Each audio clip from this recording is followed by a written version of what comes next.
ರಾಮಾನಂದ ದೇವರ ಜಾತ್ರಾ ಮಹೋತ್ಸವ ಹಾಗೂ ಕರ್ನಾಟಕ ರಾಜ್ಯ ರೈತ ಸಂಘ ಹಾಗೂ ಹಸಿರು ಸೇನೆಯ ದಿಂಡವಾರ ಗ್ರಾಮದ ಘಟಕದ ಉದ್ಘಾಟನಾ ಸಮಾರಂಭದ ಅಂಗವಾಗಿ ಹಾಗೂ ಬಸವನಗರ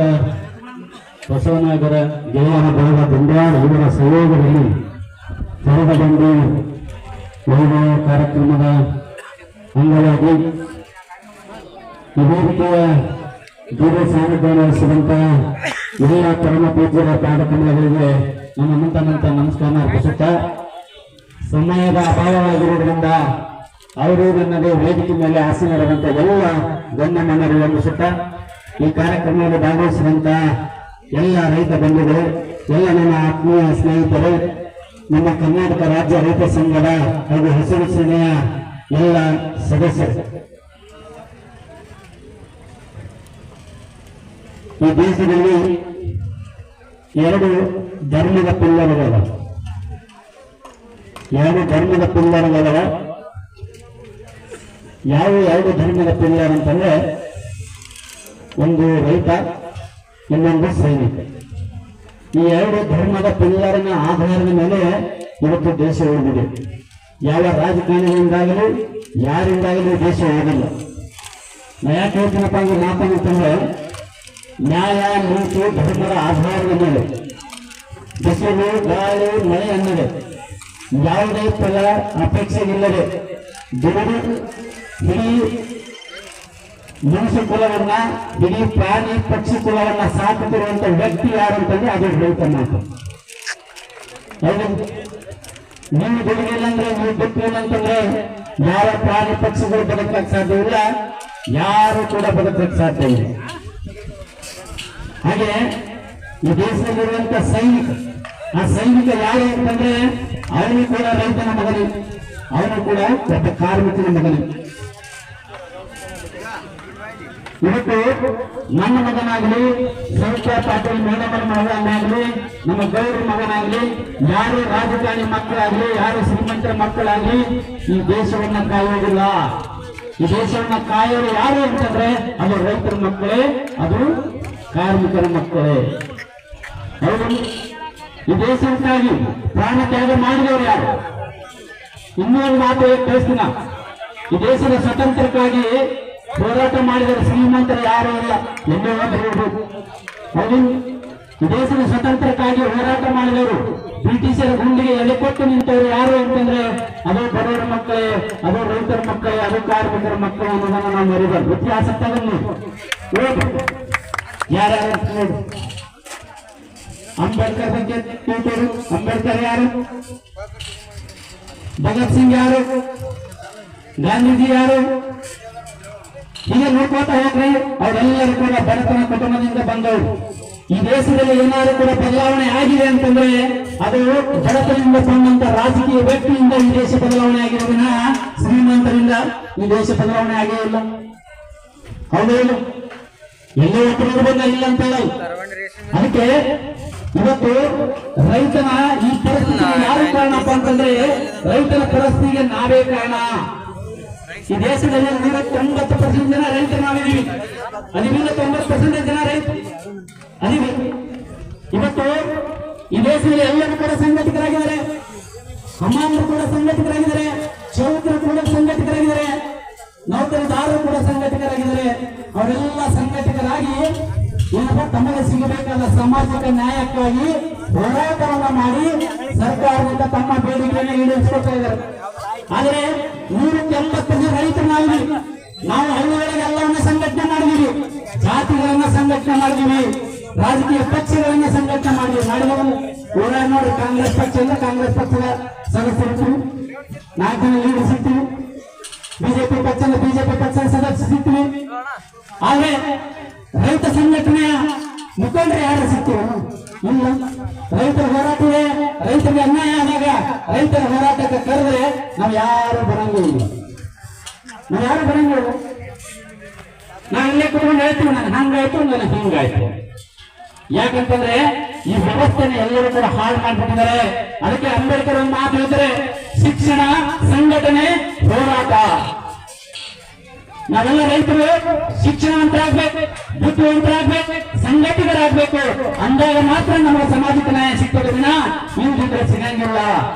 ಯಾರು ಕೂಡ ಎಲ್ಲ ರಾಜಕಾರಣಿಗಳು ಚುನಾವಣೆ ಬಂತಪ್ಪ ಅಂತೆಲ್ಲ ಅವಾಗ ಹೆಸರು ಹಾಕೊಂಡು ಬರ್ತಾರೆ. ಆದ್ರೆ ಅಧಿವೇಶನ ಒಳಗೆ ಹೋದ್ರೆ ಅವ್ರ ಮೇಲೆ ಯಾವತ್ತು ಹೆಸರು ಟ್ಯಾವಲ್ ಇರಂಗಿಲ್ಲ. ಇರ್ತಕ್ಕಂದ್ರೆ ಒಬ್ಬರು ಪುಟ್ಟನ ಮೇಲೆ ಒಬ್ಬರು ಹೋಗ್ತಾರೆ, ಯಾರು ಇಲ್ಲ. ನಾವು ರೈತರೇ ಹಾಕಂಗಿಲ್ಲ. ನಾ ಅದಕ್ಕೆ ಸಹಿತ ಮೇಡಮ್ ಹೇಳಕತ್ತಿದ್ದೆ, ಮೇಡಮರ ನೀವು ನ್ಯಾಯ ಕೊಡಿಸ್ಬೇಕಂತ ಹೇಳಿದ್ರಿ, ಅದಕ್ಕೆ ನೀವು ಒಟ್ಟ ಟ್ಯಾವಲ್ ತೆಗಿಬಾರ್ದು ಅಂತ ಹೇಳಿದ್ರು. ಟ್ಯಾವಲ್ ತೆಗಿಯಂಗಿಲ್ಲ, ಅವ್ರ ಕಂಟ್ರೋಲ್ ಟ್ಯಾವಲ್ ಇರ್ಬೇಕು. ಆ ಟ್ಯಾವಲ್ ಅವ್ರ ಕೊಳ ಇತ್ತು ಅಂತಿದ್ದಾರೆ. ನಮ್ಮ ರೈತರು ಧರ್ಮದಿಂದ ಬದುಕೋರು. ಯಾರು ಟ್ಯಾವಲ್ ಹಾಕ್ತಾರೆ, ಯಾರು ರೈತರ ಪರವಾಗಿ ನಿಜವಾಗಿ ಹೋರಾಟ ಮಾಡ್ತಾರೆ, ಖಂಡಿತವಾಗಿ ಕೂಡ ನಿಮ್ಗೆ ಇನ್ನೂ ಹೋರಾಟ ಮಾಡಕ್ಕೆ ಒಳಗೆ ಕಳಿಸ್ತಾರೆ, 100 ಕಳಿಸ್ತಾರೆ. ನಾನು ಹೇಳ್ತೇನೆ, ಬಟ್ ರೈತರು ಮರಿಬಾರ್ದು. ಅದಕ್ಕೆ ಇವತ್ತು ನಾವೆಲ್ಲರೂ ಕೂಡ ಸಂಘಟಿತರಾಗಬೇಕಾಗಿದೆ. ಇವತ್ತು ಏನಾಗಿದೆ ನಮ್ಮ ಪರಿಸ್ಥಿತಿಯನ್ನು ನೋಡ್ಕೊಳ್ಳಿ. ಎಲ್ಲ ನೀರಾವರಿ ಬಂದಿದೆ, ಕಾಲುವೆ ಮಾಡಿದರು. ಮೇಡಮ್ರೆ, ಭೂಸ್ವಾಧೀನ ಯಾಕೆ ಟೈಮ್ ಹೇಳ್ತದೆ, 2013 ಯಾಕೆ ಟೈಮ್ ಹೇಳ್ತದೆ.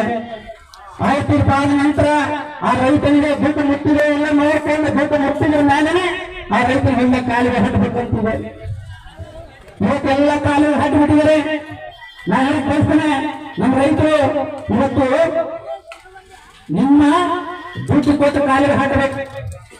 ಅದೇ ಏನ್ ಮಾಡಿದ್ರೆ ಯಾರೋ ಹೊರ ಹೋಗಿಲ್ಲ, ಯಾರಿಗೆ ನೋಟಿಸ್. ಪಾಪ ರೈತ ಆಯ್ತಪ್ಪ ಹಾಕ್ರಿ, ನಮ್ ನೀರ ಬರಲಿ ಅಂತೇಳಿ ಪಾಪ ಎಲ್ಲ ಹಾಕಿಸ್ಕೊಂಡಾರ. ಇವತ್ತು ಪರಿಸ್ಥಿತಿ ಹೆಂಗಾಗಿದೆಪ್ಪ ಅಂತಂದ್ರೆ, ಈ ಭೂಸ್ವಾಧೀನ ಇಲಾಖೆಗೆ ಹೋದ್ರೆ ರೈತರು ಅಳ್ತಾ ಇರ್ತಾರೆ.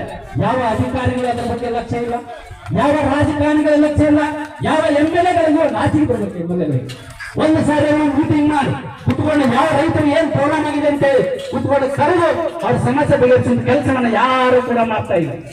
ಇದರಿಂದ ರೈತರಿಗೆ ಇನ್ನೂ ಕೂಡ ಭೂಮಿ ಕಳ್ಕೊಂಡಿದ್ದಾನೆ. ಒಂದು ಕಡೆ ನೀರಿಲ್ಲ, ಒಂದು ಕಡೆ ಭೂಮಿನೂ ಹೊತ್ತು ನೀರು ಇಲ್ಲ. ಈ ಪರಿಸ್ಥಿತಿ ಇವತ್ತು ಈ ಜಿಲ್ಲೆಯಲ್ಲಿದೆ. ಇವತ್ತು ನೋಡಿ, ಈ ಪಾಪ ನಿಮ್ದೆಲ್ಲ ಬೆಳೆ ಚೆನ್ನಾಗಿದೆ ಅಂತ ಕಾಣ್ತು, ಹೌದಲ್ಲ? ಬೆಳೆ ಚೆನ್ನಾಗಿದಾವ, ಬೆಳೆ ಚೆನ್ನಾಗಿದೆ ಅಂದ್ರೆ ಇಲ್ಲ. ಆದ್ರೂ ಕೂಡ ಇವತ್ತು ನಿಮ್ಮೆಲ್ಲ ಬೆಳೆ ಚೆನ್ನಾಗಿದೆ ಅಂತ ಹೇಳಿ ನಿಮ್ಗೆ ಏನ್ ಮಾಡ್ರಪ್ಪ ಅಂದ್ರೆ ಇವತ್ತು ಬರಗಾಲ ಅಂತ ನಿಮ್ ಘೋಷಣೆ ಮಾಡಿದ್ರು, ಹೌದಾ? ಬೆಳೆ ಚಲೋ ಅದಾವ ಇಲ್ಲ. ಅದಕ್ಕೆ ಇವತ್ತು ಕರ್ನಾಟಕ ರಾಜ್ಯ ರೈತ ಸಂಘ ಇವತ್ತು ಸರ್ಕಾರಕ್ಕೆ ಎಲ್ಲ ಜನಪರ ಎಚ್ಚರಿಕೆಯನ್ನು ಕೊಡ್ತಾ ಇದ್ದಾರೆ. ನೀವು ಇನ್ನು 2ನೇ ಲಿಸ್ಟ್ ಏನಿದೆ, ಆ ಲಿಸ್ಟ್ ನಲ್ಲಿ ಇಡೀ ಬಿಜಾಪುರ ಜಿಲ್ಲೆಯ ಎಲ್ಲ ತಾಲೂಕುಗಳ ಬರಗಾಲ ಅಂತ ಘೋಷಣೆ ಮಾಡಿದ್ರೆ ಹೋದ್ರೆ ಮುಂದಿನ ದಿನಮಾನಗಳಲ್ಲಿ ನನ್ನ ಕ್ಷೇತ್ರ ಬಿಟ್ಟು ಹೊರಗೆ ಹಾಕೋದು ಮಾತ್ರ ಗ್ಯಾರಂಟಿ ಕರ್ನಾಟಕ ರಾಜ್ಯ ರೈತ ಸಂಘ ಬಿಡಂಗಿಲ್ಲ, ಹೌದು? ನಾವು ಹೇಳ್ತಾ ಇದ್ದೇವೆ, ಬಹಳ ಜನ ರಾಜಕಾರಣಿಗಳು ಹೇಳ್ತಾರೆ, ಏನ್ರಿ ರೈತರಿಂದ ಏನೋ ಲಾಭನೇ ಇಲ್ಲ ಅಂತ ಹೇಳ್ತಾರೆ, ಹೌದು? ರೈತರಿಂದ ಲಾಭ ಇಲ್ಲ ಅಂತ. ರೈತರು ಯಾಕೆ ಆತ್ಮಹತ್ಯೆ ಮಾಡ್ಕೊತಾರಪ್ಪ ಅಂತಂದ್ರೆ ಸಾಲ ಮನ್ನಾ ಆಗ್ತದೆ ಅಂತ ಹೇಳಿ ಆತ್ಮಹತ್ಯೆ ಮಾಡ್ಕೊತಾರೆ ಅಂತ ಹೇಳಿದಂತ ರಾಜಕಾರಣಿಗಳು ಕೂಡ ಈ ದೇಶದಲ್ಲಿ ಬಹಳಷ್ಟು ಜನ ಇದ್ದಾರೆ. ನಾ ಕೇಳ್ತಾ ಇದ್ದೇವೆ, ನೀವು ಆತ್ಮಹತ್ಯೆ ಮಾಡ್ಕೊತಾರಪ್ಪ ಅಂತಂದ್ರೆ ರೈತರು ಸಾಲ ಮನ್ನಾ ಅಂತ ಆತ್ಮಹತ್ಯೆ ಮಾಡ್ಕೊಂಡ್ರೆ ನೀವು ಎಷ್ಟು ಕೊಡ್ತೀರಿ? ಒಂದು 5 ಲಕ್ಷ 10 ಲಕ್ಷ ಕೊಡ್ಬೋದಾ? ನಾವು 25 ಲಕ್ಷ ರೂಪಾಯಿ ಕರ್ನಾಟಕ ರಾಜ್ಯ ರೈತ ಸಂಘ ಕೊಡ್ತದೆ, ನೀವು ಆತ್ಮಹತ್ಯೆ ಮಾಡ್ಕೊಳ್ಳಿ ನೋಡೋಣ. ಮಾಡ್ಕೊತಾರ ಇಲ್ಲ. ರೈತರ ಕಷ್ಟ ಎಷ್ಟಿದೆ ಇವತ್ತು? ಒಂದು ಬೆಳೆ ನೀವು ನೋಡ್ರಿ, ಖರ್ಚು ವೆಚ್ಚ ಹಾಕ್ರಿ, ತೊಗರಿ ಎಲ್ಲ ಅವನ ಹೊಲ ಹೋಗಿ ಬಿತ್ತರಿಂದ ಹಿಡ್ಕೊಂಡು ಹರಿನ ಹಿಡ್ಕೊಂಡು 2 ಎತ್ತು ಅವ ಗಂಡ ಹೆಂಡತಿ ಮಕ್ಕಳು ದುಡಿದ್ರು ಕೂಡ ಇವತ್ತು ಅವನ ಪಗಾರ ಕೂಡ ಹೊಂದಂಗಿಲ್ಲ. ಹೊಂದೈತಲ್ರಿ? ಒಂದೇ ಒಂದು ಏನಪ್ಪಾ ಅಂದ್ರೆ ಒಂದು ಸ್ವಲ್ಪ ಕಬ್ಬಿನಲ್ಲಿ ಒಂದು 20,000 30,000 ಉಳಿಬೋದು. ಅದನ್ನ ಬಿಟ್ಟು ರೈತರಿಗೆ ಯಾವುದರಲ್ಲಿ ಕೂಡ ಏನೂ ಲಾಭ ಇಲ್ಲ. ಇವತ್ತು ಯಾರಲ್ಲಿ ಕೂಡ ಮಾರ್ಕೆಟ್ ಕುಂತಿರ್ತಲ್ಲ ಅವ ಡಬಲ್ ಲಾಭ ತಗೋತಾನೆ, ಹೌದು? ನಿಮ್ಮಲ್ಲಿ 600 ರೂಪಾಯಿ ಕ್ವಿಂಟಲ್ ತಗೊಂಡಿದ್ದಪ್ಪ ಅಂದ್ರೆ ಅವ 1,000 ರೂಪಾಯಿ ತಗೋತಾನೆ. ಅಂದ್ರೆ ನಿಮ್ಗಿಂತ ಹೆಚ್ಚು ಲಾಭ ಯಾರಾಯ್ತು? ಅವನಿಲ್ಲ. ಸುಮ್ಮನೆ ಉಳ್ಳಾಗಡ್ಡಿ ಬೆಳೆದಕ್ಕಿಂತ ಉಳ್ಳಾಗಡ್ಡಿ ತಗೊಂಡೋಗಿ ಮಾರ್ಕೆಟ್ ನ ಮಾರ್ಕೆಟ್ ಕುಂದಿರ್ತಲ್ಲ. ಅಂದ್ರ ಪರಿಸ್ಥಿತಿ ಹೀಗಿದೆ. ಅದಕ್ಕೆ ಇವತ್ತು ನಾವೆಲ್ಲ ರೈತರು ಜಾಗೃತರಾಗ್ಬೇಕು, ನಾವೆಲ್ಲರೂ ಒಂದಾಗ್ಬೇಕು. ನಮಗೆ ಸಮಾಜಕ್ಕೆ ನ್ಯಾಯಕ್ಕಾಗಿ ನಾವು ಹೋರಾಟ ಮಾಡ್ಬೇಕು. ಅದಕ್ಕೆ ನೀವು ರೈತರು ಯಾವಾಗ ಒಟ್ಟಾರ ಆಗ್ತೀರಪ್ಪ ಅಂತಂದ್ರೆ ನೀವೆಲ್ಲ ಕೂಡ ಜಾತಿ ಮತ ಪಕ್ಷ ಬಿಟ್ಟು ಹೊರ ಬಂದು ನಾನು ರೈತ, ನನಗೆ ಸಮಾಜಕ್ಕೆ ನ್ಯಾಯ ಬೇಕು ಅಂತ ಹೇಳಿ ಯಾವತ್ತು ನೀವು ಪ್ರತಿಯೊಬ್ಬ ಮನೆಯಿಂದ ಒಬ್ಬೊಬ್ಬ ರೈತ ಹಸಿರು ಟಾವೆಲ್ ಹಾಕೊಂಡು ಯಾವತ್ತು ಟಾವೆಲ್ ಅನ್ನು ಬೀಸುವ ಅವತ್ತು ನಿಮಗೆ ಸಾಮಾಜಿಕ ನ್ಯಾಯ ಸಿಗ್ತದೆ. ನಿಮ್ ದುಡ್ಡು ಇಲ್ಲ. ಇದು ಸತ್ಯ. ನಿಮ್ಮ ಪರಿಸ್ಥಿತಿಗೆ ನೀವೇ ಕಾರಣ.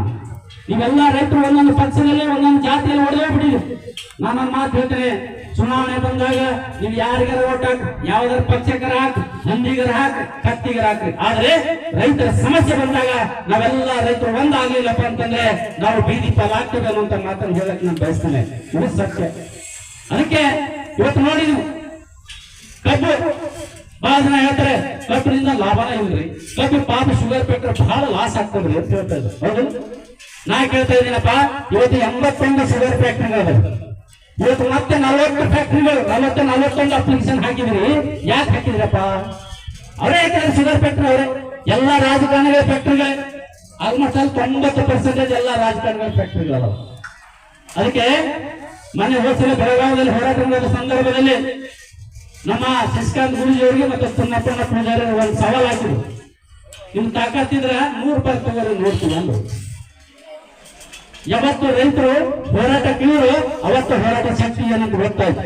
ಇವತ್ತು ನಿಮಗೆ ಏನಾದ್ರೂ ಕೂಡ ಒಂದು ₹500 ಕ್ವಿಂಟಲ್ ಸಿಕ್ಕಿದೆ, ಒಂದು ಟನ್ನಿಗೆ ₹500 ಸಿಕ್ಕಿದೆಪ್ಪ ಅಂತಂದ್ರೆ ಅದು ಕರ್ನಾಟಕ ರಾಜ್ಯದ ಹೋರಾಟದಿಂದ ಸಿಕ್ಕಿದ್ರನ್ನ ಯಾವುದೇ ರಾಜಕಾರಣಿಗಳು ಯಾರು ಕೂಡ ಕರ್ನಾಟಕ ಕೊಟ್ಟಿಲ್ಲ. ಕೊಟ್ಟಿದ್ದಾರೆ ಹೋರಾಟ ಮಾಡಿಲ್ಲ ಕೊಟ್ಟಿದ್ದಾರೆ. ಅದಕ್ಕೆ ನಾನು ಹೇಳ್ತಾ ಇದ್ದೇನೆ, ಇವತ್ತು ಸರ್ಕಾರಕ್ಕೆ ರೈತರ ಬೆಳೆ ಕಬ್ಬಿನಿಂದ ಸಾಕಷ್ಟು ಆದಾಯ ಬರ್ತಾ ಇದೆ. ಎಷ್ಟು ಬರ್ತಾ ಇದೆ ಆದಾಯ? ಇವತ್ತು ನಾವ್ ಏನ್ ಕರ್ತೀವಿ, ನೀವು ಎಕ್ಸೈಸ್ ಡಿಪಾರ್ಟ್ಮೆಂಟ್ ಮೇಡಮ್, ಕರ್ನಾಟಕ ಎಷ್ಟು ಆದಾಯ ಬರ್ತದೆ? ಎಕ್ಸೈಸ್ ದಾರು ಅಂತಿಲ್ಲ, ದಾರು ಎದರಿಂದ ರೆಡಿ ಆಗ್ತದೆ? 190% ದಾರು ರೆಡಿ ಆಗ್ತಾ ಇರೋದು ಕಬ್ಬಿನಿಂದ ಬೆಳೆದ ಸ್ಪಿರಿಟ್ ನಿಂದ ರೆಡಿ ಆಗ್ತಾ ಇದೆ.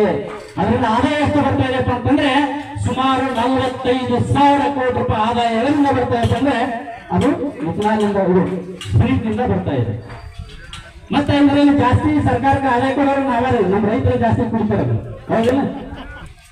ಹೌದಿಲ್ಲ? ನಿಮ್ಗೆ 45,000 ಕೋಟಿ ರೂಪಾಯಿ ಇಥನಾಲ್ದಿಂದ ಎಷ್ಟು ಬರ್ತಾ ಇದೆ? ಇಥನಾಲ್ದಿಂದ 15,000 ಕೋಟಿ ರೂಪಾಯಿ ಆದಾಯ ಬರ್ತಾ ಇದೆ. ಇವತ್ತು ನಿಮ್ಮಿಂದ 60 ರೂಪಾಯಿ ಲೀಟರ್ ಇಥನಾಲ್ ಪರ್ಚೇಸ್ ಮಾಡ್ಕೊಂಡು ಅದನ್ನ ಎಷ್ಟಕ್ಕೆ ಮಾಡ್ತಾರೆ? 110 ರೂಪಾಯಿಗೆ ಮಾಡ್ತಾರೆ. 110 ರೂಪಾಯಿ ಪೆಟ್ರೋಲ್ ಮಿಕ್ಸ್ ಮಾಡಿ 110 ರೂಪಾಯಿಗೆ ಮಾಡ್ತಾರೆ. ಎಷ್ಟು ಲಾಭ ಐತ್ರಿ? ಎಲ್ಲ ಸೇರಿ 60ರಿಂದ 70,000 ಕೋಟಿ ರೂಪಾಯಿ ಆದಾಯ ಕರ್ನಾಟಕದ ಕಬ್ಬಿನಿಂದ ಬರ್ತಾ ಇದೆ ಕೇಂದ್ರ ಸರ್ಕಾರ ಮತ್ತು ರಾಜ್ಯ ಸರ್ಕಾರಕ್ಕೆ. ಆದ್ರೆ ನೀವು ಕೊಟ್ಟಿದ್ದೀರಿ 50 ರೂಪಾಯಿ. ನೀವು ಬೆಳಿತಾ ಇರೋ 400ರಿಂದ 500 ಟನ್ ಕಬ್ಬು ಬೆಳಿತೇವೆ. ಇಡೀ ಜಗತ್ತಿನಲ್ಲೇ, ಇಡೀ ದೇಶದಲ್ಲೇ ನಾವು ಎಷ್ಟನೇ ಸ್ಥಾನದಲ್ಲಿ? 2ನೇ ಸ್ಥಾನದಲ್ಲಿ ಇದ್ದೀವಿ. ಅವ್ರು 50 ರೂಪಾಯಿ ಹಾಕೊಟ್ಟು ಎಷ್ಟಾಗಿದೆ ಹೇಳ್ರಿ ನೋಡೋಣ. ಒಂದು 2.5ರಿಂದ 300 ಕೋಟಿ ರೂಪಾಯಿ ಆಗಲ್ಲ. ಬಿಡಿಗಾಸಲ್ಲ, ಭಿಕ್ಷೆ ಕೊಟ್ಟಿದ್ದಾರೆ ನಮಗೆ. ಅದಕ್ಕೆ ಕರ್ನಾಟಕ ರಾಜ್ಯ ರೈತ ಸಂಘ ಈ ಸಲ ಹೋರಾಟ ಕೇಳ್ತಾ ಇದ್ದೇವೆ. ನಮ್ಮ ಕಬ್ಬಿಗೆ ಎಷ್ಟು ಕೊಡ್ಬೇಕಪ್ಪ ಅಂತಂದ್ರೆ 6,500 ಕೋಟಿ ರೂಪಾಯಿ, 6,500 ರೂಪಾಯಿ ಒಂದು ಟನ್ನಿಗೆ ಕೊಡಬೇಕು ಅಂತೇಳಿ ನಾವು ಮತ್ತೆ ಹೋರಾಟ ಮಾಡೋರಿದ್ದೇವೆ. ಅದಕ್ಕೆ ಇವತ್ತು ನಾ ಹೇಳಿದಷ್ಟೇ, ನೀವು ಒಂದಾಗ್ಬೇಕು, ಒಗ್ಗಟ್ಟಾಗ್ಬೇಕು. ಅದರ ಜೊತೆಗೆ ಸ್ವಾಮಿನಾಥನ ವರದಿಯನ್ನ ಜಾರಿಗೆ ತರಬೇಕು. ಸ್ವಾಮಿನಾಥನ ವರದಿ ಜಾರಿಗೆ ತಂದ್ರೆ ಮೇಡಮ್ ನೀವು ಹೇಳಿದ್ರಲ್ಲ, ನಮ್ ತೊಗರಿಗೆ ಎಷ್ಟಾಗ್ತದಪ್ಪ ಅಂದ್ರೆ 10,000 ಆಗ್ತದೆ. ಆ ಸ್ವಾಮಿನಾಥನ ವರದಿ ಮುಚ್ಚಿಟ್ಟು ಬಿಟ್ಟಿದ್ದಾರೆ. ಯಾರು ಈ ದೇಶವನ್ನು ಆಳಿದರೆ, ಕಾಂಗ್ರೆಸ್ ಆಯ್ತು, ಬಿಜೆಪಿ ಆಯ್ತು, ಎಲ್ಲರೂ ಕೂಡ ನಮಗೆ ರೈತರಿಗೆ ಮೋಸ ಮಾಡಿದ್ದಾರೆ ಅಂತ ಮಾತನ್ನ ಬಹಳ ಸ್ಪಷ್ಟವಾಗಿ ತಿಳಿಸ್ತಾ ಇದ್ದೇನೆ. ರೈತರು ಬರ ಹೋಗಬೇಕು.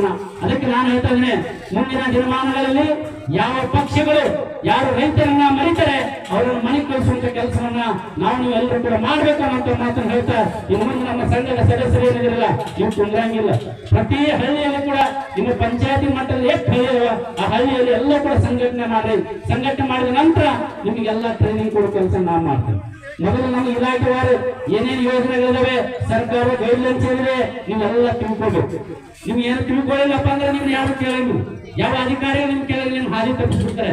ಇನ್ನು ಮುಂದೆ ನೀವೇನ್ ಕೂಡ ಬರ್ತೀರಲ್ಲ, ವಾಟಿಂಗ್ ಹೋದ್ರೆ 30,000, ಕೋಡಿ ಮಾಡಕ್ ಹೋದ್ರೆ 20,000, ಇವೆಲ್ಲ ಕೊಡೋದು ಬಿಡಿ. ಇನ್ನು ಮುಂದೆ ಕರ್ನಾಟಕ ರಾಜ್ಯ ರೈತ ಸಂಘ ನಿಮ್ ಊರಿನಲ್ಲಿ ಎಷ್ಟು ಜನ ರೈತರಿದಾರಲ್ಲ, ಯಾರಾದ್ರೂ ಕೋಡಿ ಮಾಡಿಸಿದ್ರೆ, ಏನೇ ಮಾಡಿಸಿದ್ರು ಕೂಡ ರೈತ ಸಂಘದ ಲೆಟರ್ ಮೇಲೆ ಹೋಗ್ಬೇಕು. ನೀವೆಲ್ಲ ನೀವು ಮಾಡಿಸ್ರಿ. ಯಾರು 10 ರೂಪಾಯಿ ಕೇಳಿದ್ರೆ ಕರ್ನಾಟಕ ರಾಜ್ಯ ರೈತ ಸಂಘದ ಫೋನ್ ಹಚ್ಚ್ರಿ, ನಾವು ಬಂದು ನಿಂದಿರ್ತೇವೆ. ನೀವು ಪ್ರಾಮಾಣಿಕವಾಗಿ ನ್ಯಾಯ ಕೊಡಿಸುವಂತ ಕೆಲಸವನ್ನ ಮಾಡ್ಬೇಕು. ಅದನ್ನ ಬಿಟ್ಟು ನೀವು ಇಲಾಖೆ ಹೋಗಿ ಮತ್ತೆ ನೀವು ಕೂಡ ಹಪ್ತ ವಸೂಲಿ ಮಾಡಕತ್ರಿ ಅಂತಂದ್ರೆ ಕಲಾಸ್, ನೀವು ಮಾಡಿದ್ದು ವೇಸ್ಟ್ ಆಗ್ತದೆ. ಅದಕ್ಕೆ ಪ್ರಾಮಾಣಿಕವಾಗಿ ಕೆಲಸ ಮಾಡೋದು ಕೆಲಸ ಮಾಡಿ. ಅದ್ರ ಜೊತೆಗೆ ನಾ ಇನ್ಶೂರೆನ್ಸ್ ಹೇಳಕ್ ಬಯಸ್ತೇನೆ. ಎಷ್ಟು ಮಂದಿ ಇನ್ಶೂರೆನ್ಸ್ ಕಂಪ್ನಿಗಳಲ್ಲ, ಹೋಲ್ಸೇಲ್ ಇನ್ಶೂರೆನ್ಸ್ ಕಂಪ್ನಿ ಆಗಿತ್ತು. ಇನ್ಶೂರೆನ್ಸ್ ಕಂಪ್ನಿಯವರು ಹೋಲ್ಸೇಲ್ ನಮ್ಮ ಬಿಜಾಪುರ ಮೋಸನ ಮಾಡಿಬಿಟ್ಟಿದ್ದಾರೆ, ಎಲ್ಲ ಇನ್ವಾಲ್ವ್ ಇದಾರೆ. ಅದಕ್ಕೆ ನೆಕ್ಸ್ಟ್ ಟೈಮ್ ಇನ್ಶೂರೆನ್ಸ್ ಬಂದ್ರೆ ನೀವು ಯಾಕೆ PDO ಕೊಡ್ತಿರ್ತಾರಲ್ಲ ಸರ್ವೆ ಮಾಡಕ್, ಅದಕ್ಕೆ ನೀವೆಲ್ಲ ಗೈಡ್ಲೈನ್ಸ್ ಕಾಪಿ ಇಸ್ಕೋಬೇಕು. ಇವತ್ತು ನೀವು PDO ಲೆಟರ್ ಬರೀ ಮುಂದಿನ ಸಾರಿ ಬೆಳೆಗಳನ್ನು ಸಮೀಕ್ಷೆ ಮಾಡೋ ಸಂದರ್ಭದಲ್ಲಿ ಕರ್ನಾಟಕ ರಾಜ್ಯ ರೈತರು ತಿಳಿಸ್ಬೇಕು. ಅದು ಗ್ರಾಮ ಸಭೆ ಮಾಡಿ ಜನರ ಮಧ್ಯೆ ಅದು ಸರ್ವೆ ಮಾಡ್ಬೇಕು. ಯಾಕ ಸರ್ವೆ ಮಾಡ್ಲಿಲ್ಲಪ್ಪ ಅಂದ್ರೆ ಏನಾಗ್ತದೆ ಗೊತ್ತಾ, ಬಡಬಡ ಹೋಗ್ತಾರೆ, ಯಾರೋ ಒಬ್ಬರು ಕರ್ಕೊಂಡು ಹೋಗ್ತಾರೆ, ಇನ್ಸೂರೆನ್ಸ್ ಕಂಪನಿ ಬರ್ತಾರೆ, PDO ಒಂದು ಕಿಸ್ಕೊಂಡಿದ್ದು ರೊಕ್ಕ ಬರ್ತಾನೆ, ಹೋಗಿ ಏನಂದ್ರೆ ಯಾರ ರೈತರು ಕರೆಯಲ್ಲ, ಯಾರು ಕರೆಯ ಹೋಗಿ ನಿಂತು ಫೋಟೋ ತಗೋದು, ಅದು ಉದ್ದ ಆಗಲ್ಲ, ಇಷ್ಟು ಕಟ್ ಮಾಡ್ಬೇಕಂತ ಇರ್ತದೆ, ಕಟ್ ಮಾಡ್ತಾರೆ, ಹೆಂಗ್ ಬೇಕು ಒಂದು ರಿಪೋರ್ಟ್ ಹಾಕೊಂಡು ಇದು ಆಗ್ತಾ ಇರೋದು. ಇದರಿಂದ ರೈತರಿಗೆ ಅನ್ಯಾಯ ಆಗ್ತಾ ಇದೆ. ಇದು ಸರಿಪಡಿಸಬೇಕಪ್ಪ ಅಂದ್ರೆ ಕರ್ನಾಟಕ ರಾಜ್ಯ ರೈತ ಸಂಘ ಇದ್ರ ಬಗ್ಗೆ ಗಮನ ಹರಿಸಬೇಕು ಅನ್ನೋಂತ ಮಾತನ್ನು ಹೇಳ್ತಾ ನೀವೆಲ್ಲ ಬಿಸಿಲಾಗ ಕೂತೀವಿ. ಮಾತಾಡೋ ವಿಷಯಗಳು ಬಹಳ ಅದಾವೆ. ಅದಕ್ಕೆ ನೀವು ಮುಂದೆ ಕಾರ್ಯಕ್ರಮ ಮಾಡೋದ್ರಿ ಮಾಡಿ ಮುಂದಿನ ದಿನಗಳಲ್ಲಿ ಬರ್ತಾರೆ. ಯಾರು ಅಧ್ಯಕ್ಷರು ಯಾರು ಆಗ್ತಿರಲ್ಲ, 4-5 ಜನನ ತಿಂಗಳಿಗೊಮ್ಮೆ ಉದ್ಯೋಗದಲ್ಲಿ ಟ್ರೈನಿಂಗ್ ಕೊಡುವಂತ ಕೆಲಸವನ್ನು ನಾವು ಮಾಡ್ತೇವೆ. ಅದ್ರ ಜೊತೆಗೆ ನಮ್ಮ ರೈತರು ಉಪಕಸಬುಗಳಿಗೆ ಬರ್ಬೇಕು. ನೀವು ಬರೇ ಇಲ್ಲೇ ಬರೇ ಇದು ಬೆಳಬೇಕು ಅಂದ್ರೆ ಏನಾಗಲ್ಲ, ಅದ್ರ ಜೊತೆಗೆ ಉಪಕಸಬುಗಳನ್ನ ಮಾಡ್ಬೇಕು. ನಾವೆಲ್ಲ ದನಕರಗಳನ್ನ ಎಲ್ಲ ಮಾರ್ಬಿಟ್ಟಿದ್ವಿ. ಬೆಳಗ್ಗೆ ಎದ್ದ ತಕ್ಷಣ ಕಸ ಹಿಡ್ಕೊಂಡು ಅಂಗಡಿ ಮುಂದೆ ನಿಂದಿರ್ತೀವಿ. ಗೊಬ್ಬರನ್ನ ಪರ್ಚೇಸ್ ಮಾಡಕ್ ಹೋದ್ರೆ ನಿಮ್ಗೆ ಹಾಲು ಬೇಕಾದ್ರೆ ಹೋಗಿ ಪ್ಯಾಕೆಟ್ ಹಾಕಿ ಹೋಗ್ತೀವಿ. ಮೊದಲು ಹಂಗೆ ಇದ್ದಿದ್ವಿ. ಅದಕ್ಕೆ ಹೊಸ ಹೊಸ ಕಸಬುಗಳನ್ನ ನಾವು ಕಲಿಬೇಕು. ಅದ್ರ ಜೊತೆ ನಿಮ್ಗೆ ಏನು ಸಬ್ಸಿಡಿಗಳಿದಾರ, ಇವತ್ತು ನಮ್ಮ ಸಂಗೀತ ಮೇಡಮ್ ಇದಾರೆ, ಸಹಿತ ಮೇಡಮ್ ಇದಾರೆ, ಅವ್ರು ಯಾಕಪ್ಪ ಅಂದ್ರೆ ಅವರೇ ಈಗ DCC ಬ್ಯಾಂಕ್ ನಾಗದಾರ, ಅಲ್ಲಿ ಹೈನುಗಾರಿಕೆ ಕೂಡ ಸಾಲ ಕೊಡ್ತಾರಿಲ್ರಿ ಮೇಡಮ್. ಕರ್ನಾಟಕ ರಾಜ್ಯ ರೈತ ಸಂಘ ಅಧ್ಯಕ್ಷ ಲೆಟರ್ ಪ್ಯಾಡ್ ಮೇಲೆ ನೀವು ಹೋದ್ರಪ್ಪ ಅಂತಂದ್ರೆ ಖಂಡಿತ ಕೂಡ ಅವ್ರು ಮಾಡ್ಕೊಡ್ತಾರೆ. ಪಾಪ ನೀವು ದುಡಿಯುವಂತ ಕೆಲಸ ಮಾಡ್ಬೇಕು. ಅದಕ್ಕೆ ನಾ ಹೇಳ್ತೇನೆ, ಒಂದು ಮಾತು ಕೊನೆಯಾಗಿ ಹೇಳ್ತೇನೆ, ನೀವು ಎಮ್ಮಿನಿಂದ ಬೆನ್ ಹತ್ತೀರಿ, ಒಂದು ಪುಟ್ಟಿ ಹೆಂಗ್ ಸಿಗ್ತದ, ಆದ್ರೆ ರಾಜಕಾರಣಿಗಳಿಂದ ಬೆನ್ ಹತ್ತೀರಿ, ಅದು ನಿಮ್ಗೆ ಸಿಗಂಗಿಲ್ಲ ಅನ್ನುವಂತ ಮಾತನ್ನು ಬಹಳ ಸ್ಪಷ್ಟವಾಗಿ ಹೇಳ್ಕೊಳ್ತೀನಿ. ಇದ್ರ ಮೇಲೆ ಅರ್ಥ ಮಾಡ್ಕೊಂಡು ನೀವು ನಿಮ್ಮ ಹೊಲ ಕೆಲಸ ಮಾಡ್ಕೊಟ್ಟು ಬದುಕುವುದನ್ನು ಕಲೀರಿ ಅನ್ನೋಂತ ಮಾತನ್ನು ಹೇಳ್ತಾ ಈ ವೇದಿಕೆ ಮೇಲೆ ಮಾತನಾಡಕ್ಕೆ ಅವಕಾಶ ಮಾಡಿಕೊಟ್ಟಿರ್ತಾರೆ. ತಮ್ಗೆಲ್ಲರೂ ಕೂಡ ವಂದಿಸುತ್ತಾ ನನ್ನ ಮಾತನ್ನು ಮುಗಿಸ್ತೇನೆ. ಜೈ ಹಿಂದ್, ಜೈ ಕರ್ನಾಟಕ.